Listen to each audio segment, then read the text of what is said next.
বাস্তুশাস্ত্র অনুযায়ী কিছু জিনিস ঘরে রাখলে তা নেগেটিভ এনার্জি, অশুভ শক্তি, দাম্পত্য কলহ, অর্থকষ্ট বা স্বাস্থ্য সমস্যা ডেকে আনে বলে মনে করা হয়। তাই এগুলো ঘরে না রাখাই উত্তম। ঘরে রাখা উচিত নয় এমন জিনিস বাস্তুশাস্ত্র অনুযায়ী: ১. ভাঙা বা চির ধরা মূর্তি, ছবি বা আসবাবপত্র। ভাঙা দেবতার মূর্তি, ফ্রেম, কাচ বা আসবাব ঘরে রাখলে অশুভ শক্তি বাড়ে।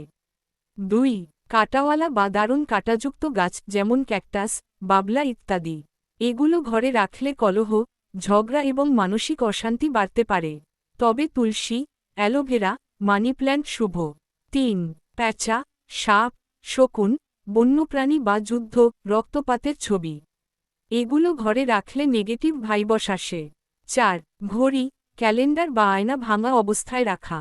বন্ধ বা ভাঙা ঘড়ি জীবনে অগ্রগতি আটকায় বলে ধরা হয়। ৫. পুরনো ফাটা জুতো, কাপড় বা অপ্রয়োজনীয় আবর্জনা।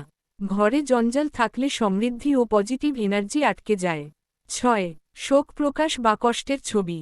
যেমন কাঁদছে এমন ছবি, অন্ধকার বা ভয়ঙ্কর দৃশ্যের ছবি ঘরে রাখা অশুভ। ৭. লোহা, ধাতব ভাঙা জিনিস বা মরচে ধরা বস্তু। এগুলো অর্থহানি ও সমস্যা ডেকে আনে। ৮. বিছানার নিচে লোহার ট্রাঙ্ক বা ভারী জিনিস রাখা। এতে মানসিক চাপ বাড়ে ও ঘুম ভালো হয় না। শুভ জিনিস রাখার জন্য জানার আগে প্লিজ আমার ভিডিওটিকে লাইক করে চ্যানেল ইটস দেবজিৎকে সাবস্ক্রাইব করে দাও এবং কমেন্টে জয় মা লক্ষ্মী লিখে কমেন্ট করে যাও। তোমরা সবাই ভালো থেকো। বাড়িতে থাকা শুভ: তুলসী গাছ, বাঁশ গাছ, মানি প্ল্যান্ট।